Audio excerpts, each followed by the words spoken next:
성경에는 여러 구절들이 있는데요.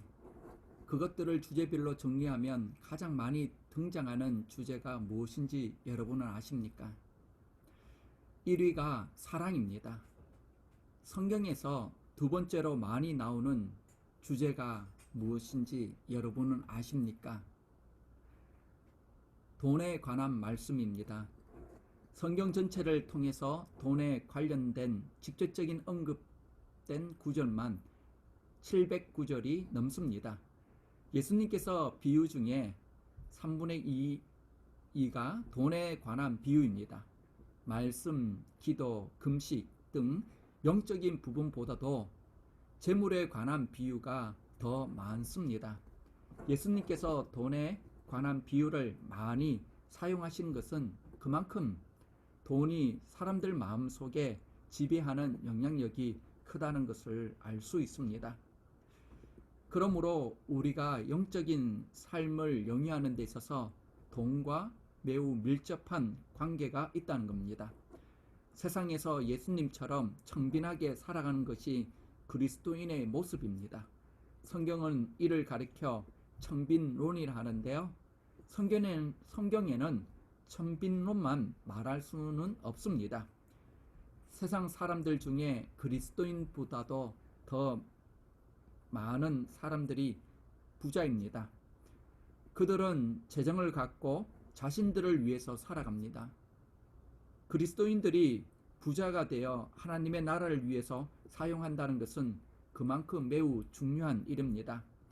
교회에서 11조 10분의 1에 대해서는 강조를 하는데 10분의 9에 대해서는 강조를 잘 하지 않고 있습니다. 이것은 교회의 문제입니다.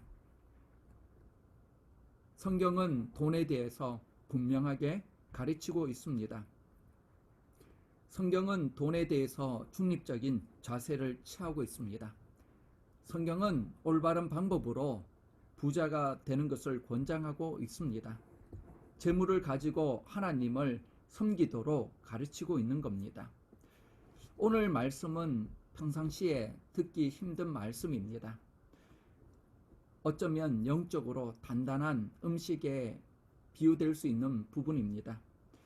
여러분께서 듣기에 조금 힘들 수 있어도 하나님께서 저와 여러분에게 꼭 주는 말씀이라고 들을 수 있기를 바랍니다. 저희가 올 한 해 동안 누가복음에 대해서 배우고 있는데요. 누가복음 많은 부분에서 돈에 대한 부분들을 언급하고 있습니다.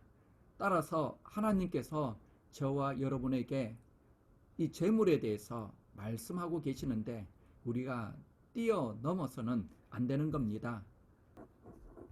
예수님께서 말씀하신 이 재물에 관한 바른 세계관을 저와 여러분이 정립할 수 있기를 바랍니다. 예수님의 비유에 보면은 부자 주인이 나옵니다. 오늘날로 치면 이 부자는요, 대기업 회장님입니다. 소장농에게 밀 100석을 빌려주고 올리브 오일 100마를 빌려줄 수 있다는 것은 그 당시에 큰 부자라는 것을 의미하고 있습니다. 청지기는 오늘날 대기업 재무 담당자입니다.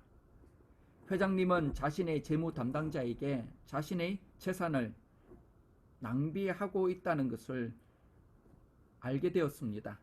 그 소식을 듣자마자 회사 내부의 감사팀을 통해서 자신의 재무 담당자에 대해서 조사해 봤습니다. 분명한 문제를 발견한 후에 재무 담당자를 불러서 해고한다는 것을 알려주었습니다. 이 재무 담당자는 하루아침에 실업자가 될 지경에 놓이게 되었습니다. 그가 그 나이에 땅을 파서 일하는 막노동꾼으로 살아가기에는 힘들 지경이었고, 그렇다고 해서 해고당한 후에 구걸하는 홈리스처럼 살아가는 것도 자신의 형편에는 어렵다고 생각했습니다. 결국 이 재무 담당자는 꾀를 내었습니다. 주인에게 빚진 채무자들을 불러서 그들의 빚을 탕감해 주면 자신이 해고된 후에 자신의 노후를 이 채무자들이 보장해 줄 생각했습니다. 그리고는 그는 채무자를 불러서 올리브 100마를 빚진 자에게 50말 유로 장부에 적으라고 말했습니다. 그리고 밀 100석을 빚진 채무자에게는 불러서 80석이라고 장부에 적으라고 말했습니다. 올리브 오일은 부피가 많이 나가지 않습니다. 그러나 밀은 부피가 많이 나가죠. 부피가 적게 나가는 것은 50% 탕감해주고, 부피가 많이 나가서 주인의 눈에 띄는 부분들은 적게 탕감해 주었습니다. 약 20% 정도만 탕감해 주었는 것이죠. 그 소식이 회장님의 귀에 들리게 되었습니다. 그런데 회장님의 반응이 의외였습니다. 회장님은 재무 담당자를 해임시키기는커녕 재무 담당자에게 오히려 칭찬을 해주었습니다. 재무 담당자의 부도덕함과 그의 장부 조작을 우리는 알고 있는 것이죠. 그리스도인들이 이렇게 재무 담당자처럼 부도덕하고 위조 문서를 만들라고 하는 것일까요? 결코 그런 말씀이 아닙니다. 그리스도인은 위조 문서를 만들어서도 안 되고 부도덕해서도 안 됩니다. 그런데 예수님께서 왜 이 부도덕한 일들에 대해서 언급하고 있을까요? 당시 문화를 생각하면 우리는 쉽게 이해할 수 있습니다. 예수님 당시에 유대인들은 하나님의 말씀에 따라 자신들의 동료들에게는 이자를 받으면 안 됩니다. 빌려주더라도 무료로 빌려줘야 돼요. 그런데 그 당시에 사람들이 그렇게 하지 않았습니다. 고금리로 이자를 받고 또 자신이 갖고 있는 재물을 빌려주게 되었죠. 그래서 장부를 만드는 겁니다. 앞에서는 이자를 안 받는 것으로 하지만은 그러나 이중 장부를 만들어 가지고 오히려 고금리를 누리게 되었던 것입니다. 이 재무 담당자 불의한 청지기가 주인이 자신을 해고한다는 소식을 듣고 그는 자신이 만들었던 이중 장부를 다시 원위치로 되돌려 놓았습니다. 하나님의 말씀으로 바꾸어 놓았던 겁니다.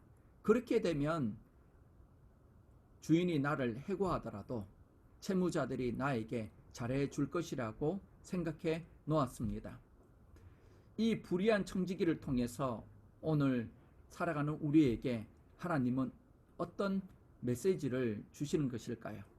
첫째, 자신의 미래를 잘 준비하라는 것입니다. 16장 8절 말씀입니다. 주인이 이 옳지 않은 청지기가 이를 지혜 있게 하였으므로 칭찬하였으니 이 세대의 아들들이 자기 세대에 있어서는 빛의 아들들보다 더 지혜로움이니라. 재무 담당자가 지혜롭게 일을 처리했다는 것은 그가 위조 문서를 만들고 부도덕한 일을 했다는 것을 말하고 있는 것은 아닙니다. 오히려 지혜롭게 일 처리했다는 것은 자신의 미래를 잘 준비했다는 말입니다. 세상의 사람들이 빛의 자녀들보다, 즉 하나님의 자녀보다도 자기들끼리 거래를 해서 자기의 미래를 더 잘 준비한다는 겁니다. 자신들의 시간을 낭비하지 않고 자신들의 미래를 잘 준비하는 것을 예수님은 칭찬하고 있는 겁니다. 예수님은 그리스도인들에게 뱀처럼 지혜롭고 비둘기처럼 순결하라고 말씀하셨습니다. 그리스도인이 순전하기만 하면 안 됩니다. 이 말을 잘못 인용하여 세상 사람들처럼 꾀를 내고 오히려 영약한 사람이 되라는 말씀이 아닙니다. 사리를 분별하여 우리는 남은 여생을 낭비하지 않는 지혜로운 사람이 되라는 것입니다. 재무 담당자가 처음에는 회장님의 돈을 자기를 위해서 낭비하였다가 회장님이 자신을 해고한다는 그 소식을 통보받은 이후에 그는 채무자들을 불러서 빚을 탕감해 주었습니다. 자신과 같은 범법자를 만들어라는 것이 핵심 내용이 아닌 겁니다. 오히려 과감하게 자신의 미래를 준비하라는 것입니다. 주인이 청지기를 칭찬한 이유는 단 한 가지, 자신의 미래를 준비했다는 것입니다. 여러분은 여러분의 미래를 얼마나 잘 설계하고 준비하고 계십니까? 자신을 위해서 낭비하지 말아야 합니다. 요즘 학생들을 보면 다 앞으로 대학에 가서 공부할 전공이 컴퓨터 사이언스라고 말하고 있습니다. 무슨 말씀이냐 하면 학생들이 책상에 앉아서 매일 서너 시간을 게임만 한다는 겁니다. 자가격리가 없었을 때는 학생들이 학교에 가서 공부를 잘했습니다.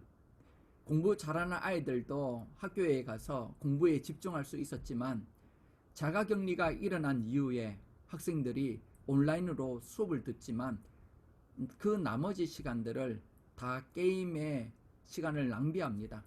공부 잘하는 아이들도 자신의 스케줄을 엉망으로 만들고 그리고 자신의 그레이드도 나쁘게 만드는 겁니다.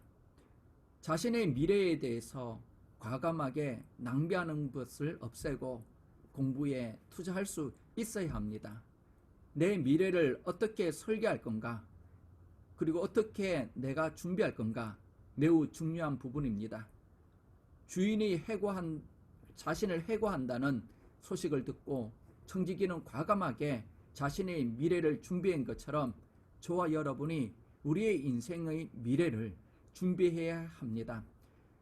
중동 아랍 에미레이트에는 7개국이 연합되어 있습니다. 그 중에서 두바이가 으뜸입니다. 아랍 에미레이트 전체 인구가 1,000만 명이 안 되는데요. 그 나라의 면적으로 따지면 우리 대한민국 정도보다 약간 못할 정도입니다. 그 중에서 두바이 인구가 270만 정도밖에 되지 않습니다. 그 나라가 석유를 개발하기 전까지 사람들은 진주를 채취하기 위해서 해변에 모여서 살았습니다. 그러다가 1960년에 석유가 그 땅에서 나왔죠. 석유 의존도가 너무나 컸습니다. 유가가 떨어지면 경제 구조가 흔들리는 그런 시스템이었습니다. 두바이는 다른 6개 국가보다 석유 매장량이 4%밖에 되지 않습니다. 몇십 년 후면은 석유가 떨어질 건데 미래를 대비하기 위해서 두바이 왕은 자기 아들을 영국에 유학으로 보냈습니다. 영국으로 유학을 보낸 이유가 공부를 열심히 하라는 것보다도 영국에 가서 영국의 훌륭한 친구들과 미국 사람들을 사귀라는 겁니다. 그 아들이 영국에 유학을 갔다가 돌아올 때 그와 함께 친구된 사람들도 두바이에 돌아왔습니다. 그리고 그들이 플랜을 짜기 시작했는 겁니다.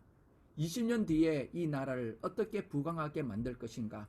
무역과 관광, 부동산 붐을 그들이 일으켰습니다.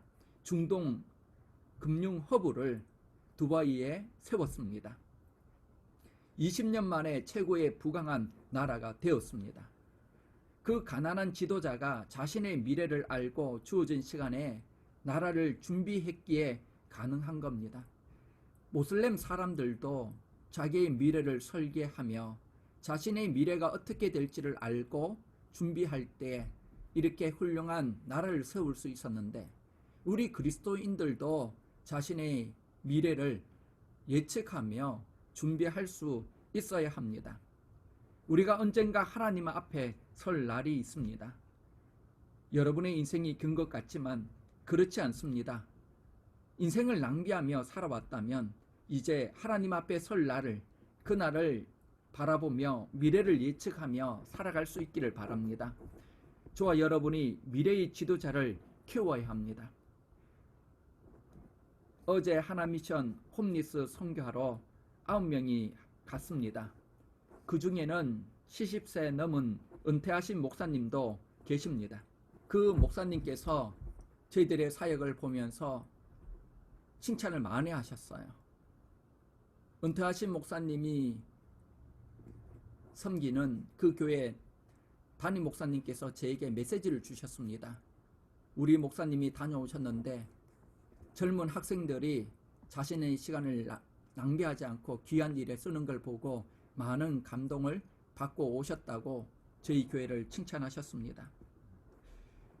여러분, 저희가 하나님께서 우리에게 주신 그 시간들을 하나님 앞에 드릴 수 있어야 합니다. 우리가 힘들고 어려움에도 불구하고 이 홈리스 사역을 하는 이유가 있습니다. 바로 하나님이 기뻐하시기 때문입니다. 홈리스 사역을 하는 그 일이 쉬운 일만은 아닙니다. 저희가 혹시나 코로나 걸릴까봐 걱정과 염려도 듭니다. 하나미션의 스텝으로 계시는 분은 저희를 붙잡고 가능하면 주일도 섬겨달라고 부탁을 하셨습니다. 코로나로 인하여 자신들의 홈리스 사역이 멈춰섰다는 겁니다. 후원해주는 교회들도 후원금이 줄고 또 섬기는 손길들도 줄어서 저희가 다라고 합니다. 저희가 그분들을 섬겼을 때 그분들이 도전을 받고 용기를 얻는 겁니다. 여러분, 우리가 갔다 오면서 저희들이 많은 은혜를 누리게 되었습니다. 이전에 갈 때는 다녀와서 베이글을 저희들이 먹었는데요. 이번에는 함께 갔다 오신 분들이 있어가지고 저희들이 아침 식사도 같이 했습니다. 그런데 참 감사한 것은요, 나중에 다녀오고 나서 오후에 어느 성도님이 저에게 연락을 주셨어요. 목사님께서 홈리스 사역 다녀오셨다는 말씀 들었습니다. 귀한 사역 참 감사합니다. 얼마 되지 않는 후원금이지만 이번에 다녀오신 분들과 식사를 함께 했으면 좋겠습니다. 얼마나 감사한지요. 우리가 식사를 먼저 하고 그리고 하나님께서 후보를 주셨습니다. 여러분, 그 성도님도 자녀가 3명이나 있습니다. 사업도 잘 되는 편도 아닙니다. 그럼에도 불구하고 하나님께서 당신에게 주신 그 물질을 하나님의 나라를 위해서 사용하기로 드렸던 겁니다. 저희 교회가 왜 사역을 감당해야 될까요? 바로 다음 세대를 키우기 위해서입니다. 교회는 다음 세대를 키워야 합니다. 교회에서 내가 대접받으려고만 하면 안 되고 사람을 키우는 교회가 되어야 합니다. 학생들에게 장학금을 주고 그들이 교회와 세상의 일꾼이 될 수 있도록 준비시켜야 합니다. 우리가 미래를 준비하는 교회를 만들어야 합니다. 지금 이민교회는 주일학교와 청년부가 없습니다. 우리도 마찬가지입니다. 이러할 때 우리가 아이들에게 투자해서 이민교회와 글로벌 리더로 키울 수 있도록 미래를 준비해야 합니다. 두 번째는 주인은 하나님이시라는 겁니다. 요 비유에 나오는 주인 대신에 하나님으로 바꾸어 보십시오. 하나님께서 불의한 청지기에게 말씀하셨는 겁니다. 하나님께서 저와 여러분에게 재물을 맡기셨습니다. 나는 주인의 소유를 잠시 맡은 청지기에 불과합니다. 13절 말씀입니다. 집주인이 두 주인을 섬길 수 없나니 혹 이를 미워하고 저를 사랑하거나 혹 이를 중히 여기고 저를 경히 여길 것임이니라. 너희는 하나님과 재물을 겸하여 섬길 수 없느니라. 재물과 하나님을 겸하여 섬길 수 없느니라. 여기서 재물은 맘몬, 우상에게 쓰는 단어입니다. 돈에 우리의 시간과 열정을 바치기 때문이죠. 따라서 돈에 대한 바른 가치관을 정립하지 않는다면 돈이 우리의 우상이 되어 내 믿음을 자랄 수 없게 만드는 겁니다. 돈이 너무 많아 믿음을 잃어버리는 사람도 있고요. 돈이 너무 없어서 믿음이 자라지 못하는 사람도 있습니다. 이처럼 돈은 파괴력을 가지고 있습니다. 하나님은 돈을 영적인 상대자로 여기셨습니다. 어떻게 돈으로 하나님을 섬길 수 있을까요? 누가복음 16장 9절입니다. 내가 너희에게 말하노니 불의한 재물로 친구를 사귀라. 그리하면 그 재물이 없어질 때에 그들이 너희를 용주할 처소로 영접하리라. 여기서 불의한 재물이란 월들리 월스입니다. 세상의 재물이라는 말이죠. 이 불의한 재물은 하늘의 보화와 헤븐리 트레저과 비교해서 생각할 수 있는 겁니다. 우리가 이 땅에 세상의 재물을 가지고 있습니다. 하나님께서 우리에게 재물을 맡기셨습니다. 우리가 섬길 대상은 돈이 아니라 하나님입니다. 돈이 나쁜 것은 아닙니다. 돈 뒤에서 지배하려고 하고 조정하려고 하는 마귀가 무서운 것입니다. 돈에 대해서 우리의 마음을 빼앗기게 되면 하나님에 향한 우리의 열정과 시간이 그만큼 줄어들게 됩니다. 우리는 돈을 주신 하나님 앞에서 주님의 경영 원칙과 권위로서 돈을 다스려야 합니다. 우리는 하나님의 방법으로 돈을 벌고 돈을 통해서 하나님께 영광을 돌려야 합니다. 내가 어떻게 재물을 사용하느냐에 따라서 우리의 신앙과 우리의 믿음이 나타납니다. 지난번에 저희가 홈리스 사역을 다녀오면서 힘든 것도 있었습니다. 이번에도 가면서 어려움들이 있었는데 참 감사하게도 하나님께서는 저희들에게 때에 따라 필요를 채워주시는 것을 느끼게 되었습니다. 여러분은 재물로 무엇을 하는데 사용하시겠습니까? 어떤 분은 그 재물을 가지고 친구를 삼는데 사용하는 분들이 계십니다. 청지기는 세상의 재물로 친구를 사귈 수 있어야 합니다. 즉 빚진 사람에게 채무를 탕감해 주는 겁니다. 청지기는 자신이 관리하는 재정으로 사회적 약자들을 도와주어야 합니다. 이것이 얼마나 주인을 기쁘게 했는지 주인은 잘했다고 청지기를 칭찬하였습니다.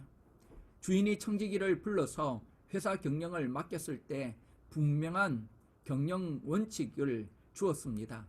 그것은 바로 사랑입니다. 주인은 청지기가 주인의 재물로 소장민들에게 사랑을 베풀기를 원했습니다.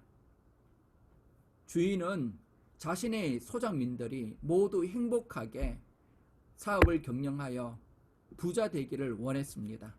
또한 주인의 마음으로 그들을 돌봐줬는 것처럼 그 소장민들도 거기서 얻어들이는 이윤을 갖고 힘들고 어려운 사람들에게 사랑을 베풀어 주기를 원했습니다. 하나님께서 저희들에게 왜 물질의 복을 주시고 은혜를 주시는 것일까요? 내가 받은 축복을 거룩으로 주위 사람들에게 흘러보내고 탕진해 주라는 것입니다. 하나님께서 내게 왜 복을 주신 겁니까? 왜 내게 재물을 주신 겁니까? 주님의 사랑을 실천하라고 주신 겁니다. 이 땅의 돈은 우리가 떠날 때 다 쓰고 가야 하는 겁니다. 어리석은 사람은 자신이 죽을 때 돈의 무용주물 된다는 것을 그제서야 압니다. 그러나 지혜로운 사람은 오늘 내가 갖고 있는 재물이 내 것이 아니라 하나님 것인 줄을 알고 하나님의 나라를 위해서 사용할 줄 아는 사람입니다. 우리가 달러를 갖고 있는데요. 우리가 갖고 있는 이 달러는 세계 어느 나라에서나 통용되는 돈입니다. 달러를 보내면은 어디에서나 그 가치를 많이 매겨줍니다. 하지만 여러분, 이 달러를 갖고 천국에 트랜스퍼 할 수는 없습니다.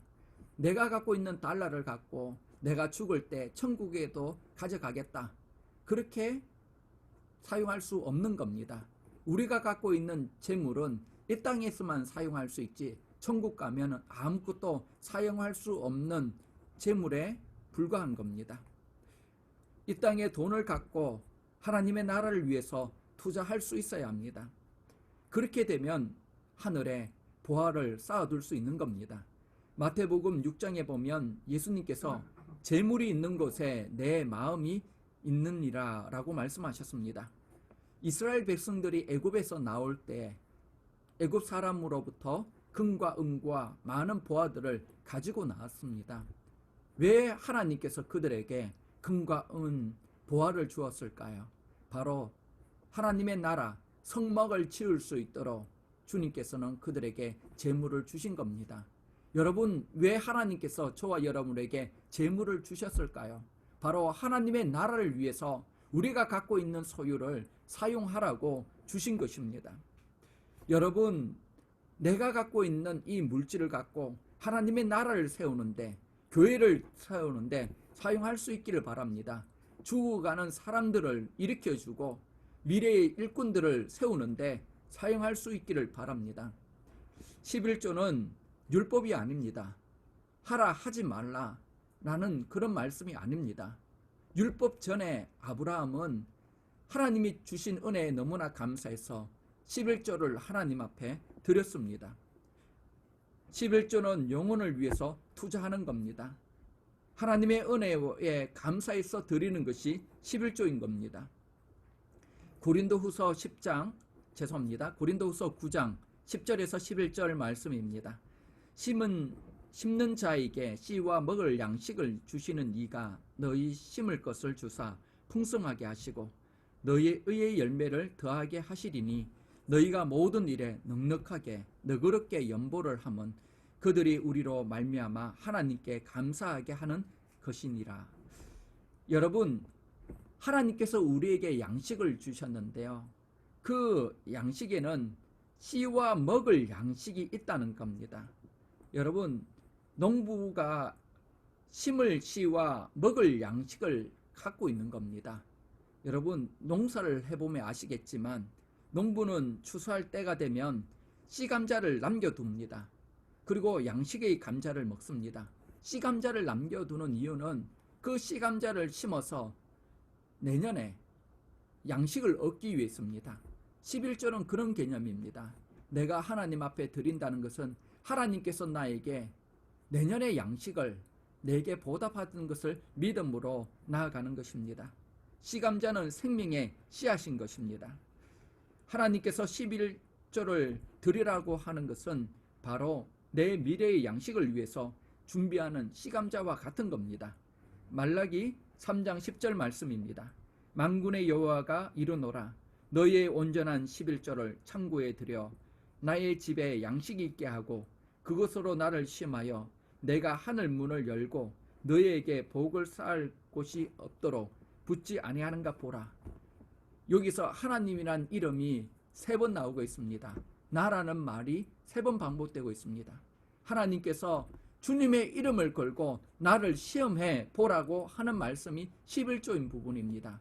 내 인생 내가 경영하는 것이 아니라 하나님께서 은혜를 주셔야지만 내 인생이 경영되는 것을 알고 하나님의 손길을 믿고 드리는 것이 바로 11조인 부분입니다. 여러분, 힘들지만 씨감자를 먹지 마시고 하나님 앞에 드려보시기를 바랍니다. 그러면 다음 해에 하나님께서 양식을 주십니다. 하나님의 약속대로 반드시 육체적, 영적으로 공급해 주십니다. 왜 주님은 불의한 청지기를 언급하는 걸까요? 주님은 이 불의한 청지기가 바로 저와 여러분이라는 것을 말씀해 주고 계시는 겁니다. 주님께서 우리들에게 주님의 재물을 맡겨두었는데 우리가 이 주님의 재물을 나를 위해서 낭비하고 사용했기 때문에 주님께서 저와 여러분에게 해고 통고를 하시는 겁니다. 너 이렇게 살면 안 된다고 잠시 유보시켜 주시고 계시는 겁니다. 이제서라도 저와 여러분이 새로운 재물을 관리할 수 있기를 바랍니다. 주님이 우리에게 주시는 그 기회를 잡고 우리가 어떻게 재물을 사용할지 하나님의 경영 방식대로 주위 사람들, 연약한 사람들을 섬기고 힘든 사람을 도와주는 저와 여러분 다 될 수 있기를 바랍니다. 3번째는 작은 것에 충성해야 합니다. 10절 말씀 함께 보겠습니다. 지극히 작은 것에 충성된 자는 큰 것에도 충성되고 지극히 작은 것에 불의한 자는 큰 것에도 불의하느니라. 지극히 작은 것, 재물이라는 것은 지극히 작은 것을 의미합니다. 하나님 보시기에 재물은 지극히 작은 겁니다. 그런데 여러분은 어떻게 보십니까? 재물을 많이 가진 사람을 보면 마치 세상의 모든 것을 가진 사람으로 보고 있지는 않습니까? 재물이 없는 사람을 볼 때 마치 세상에 아무것도 가지지 않는 사람처럼 대하지는 않습니까? 여러분, 재물은 단지 지극히 작은 하나에 불과합니다. 내게 재물이 없다면 세상에서 지극히 작은 한 부분이 없는 겁니다. 예수님께서 재물이 지극히 작은 것이라고 말씀할 때 바리새인들이 비웃었습니다. 여러분, 오늘 하나님의 말씀을 듣고 비웃는 사람이 있는가 두렵습니다. 하나님께서 저와 여러분에게 올바른 이 재정에 대한 가치관을 심어주시기를 원합니다. 재물은 작은 부분이에요. 이 재물을 갖고 내가 어떻게 사용하느냐, 우리의 믿음과 우리의 신앙이 여기에 나타나는 겁니다. 16장 12절 말씀입니다. 너희가 만일 남의 것에 충성하지 아니하면 누가 너희의 것을 너희에게 주겠느냐. 남의 것, 우리가 갖고 있는 것, 내 것이 아니라 하나님의 것입니다. 사람이 재물을 하나님의 것인지를 언제 알 수 있을까요? 그 사람이 죽게 될 때 그 자녀에게 무엇을 남기는지 보면 알 수 있는 겁니다. 페이스북의 CEO인 저커버그는 자신의 딸이 태어날 때 자신의 재산 99%를 사회에 환원하기로 결정했습니다. 그는 유대인입니다. 그는 구약 말씀만 믿습니다. 그런데도 구약 말씀에 따라 자신이 갖고 있는 유산을 하나님 앞에 드리려고 하는 겁니다. 우리는 어떻습니까? 우리 그리스도인은 구약뿐만 아니라 신약까지 아는 사람들입니다. 예수님이 이 땅에 오신 메시아인 것을 아는 사람들입니다. 그렇다면 우리는 저커버그보다 더 고차원적인 신앙의 깊이가 있어야 합니다. 여러분은 이 땅에 자녀들에게 무엇을 유산으로 남겨주기를 원하십니까? 시편 37편 25절로 26절 말씀입니다.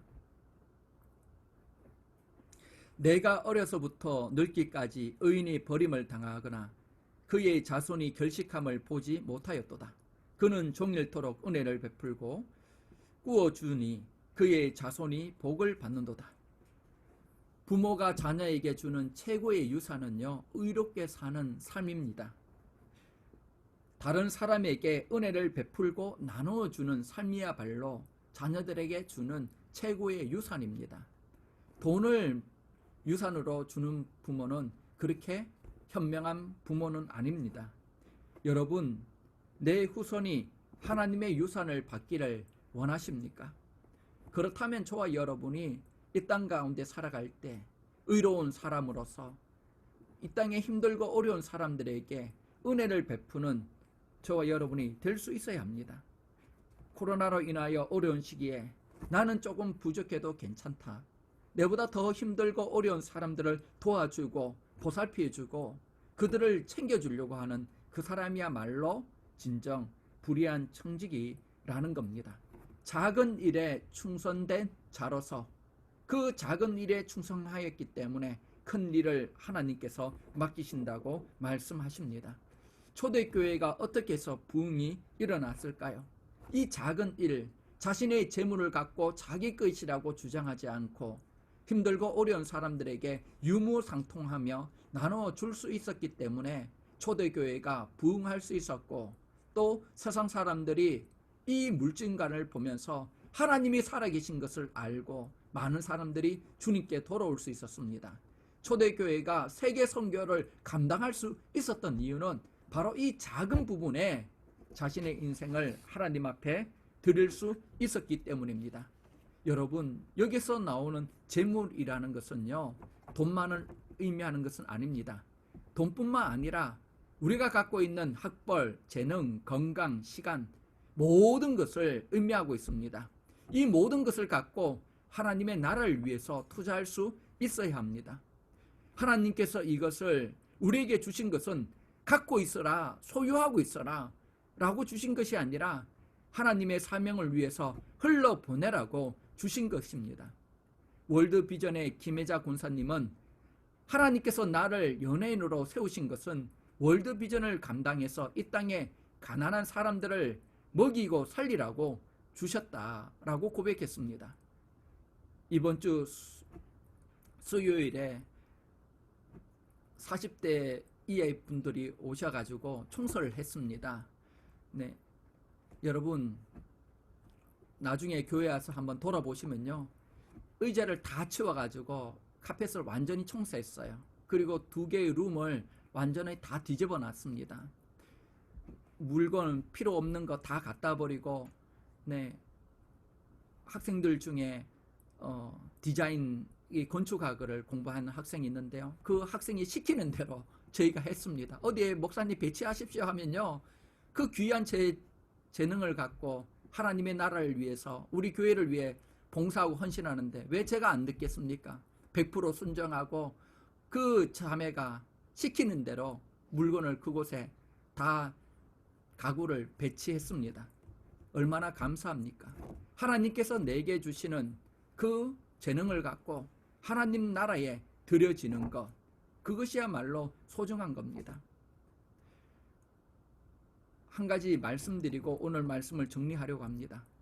여러분은 하나님께서 여러분에게 맡기신 재물을 어떻게 사용하고 계십니까? 저와 여러분이 불의한 청지기가 아닙니까?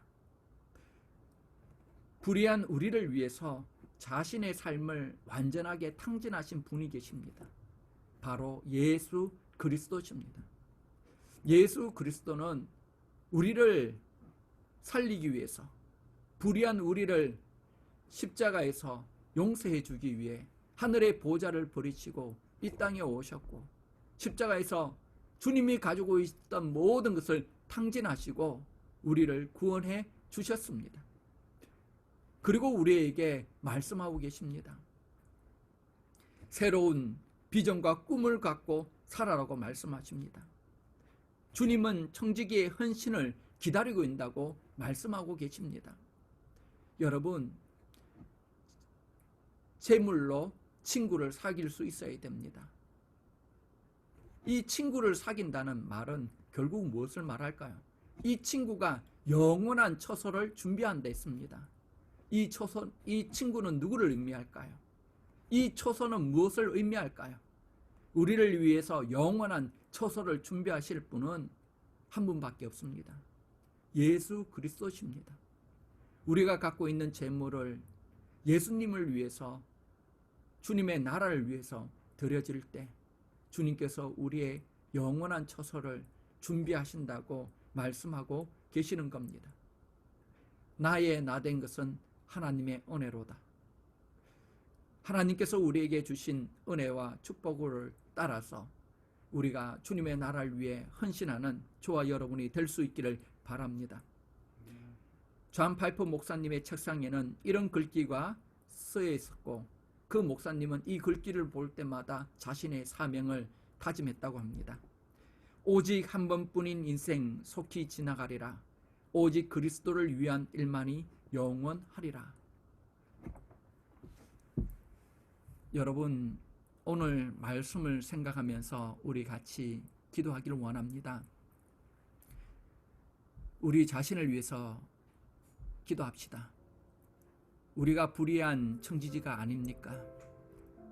하나님이 주셨는데 주인 것을 함부로 탕진하며 낭비하며 살지 않았습니까? 내 뜻대로 되지 않는다고 원망불평하며 재물을 우상으로 삼고 살지 않았습니까? 그리고 자녀들에게 돈만 잘 벌면, 너희들이 성공하면 된다고 말하지 않았습니까? 그런 자녀들이 이 세상을 어떻게 만들었습니까? 이기적으로 만들었습니다. 자기 것만 아는 세상 만들었습니다. 인종차별주의를 만들었습니다. 서로를 멸시하고 서로를 비난하는 손가락하는 사람들로 만들었습니다. 여러분, 이 세상 다시 주님의 것으로 돌려드려야 됩니다. 우리의 삶을 회개하며 나갈 수 있기를 바랍니다. 같이 함께 고백하며 나가도록 하겠습니다.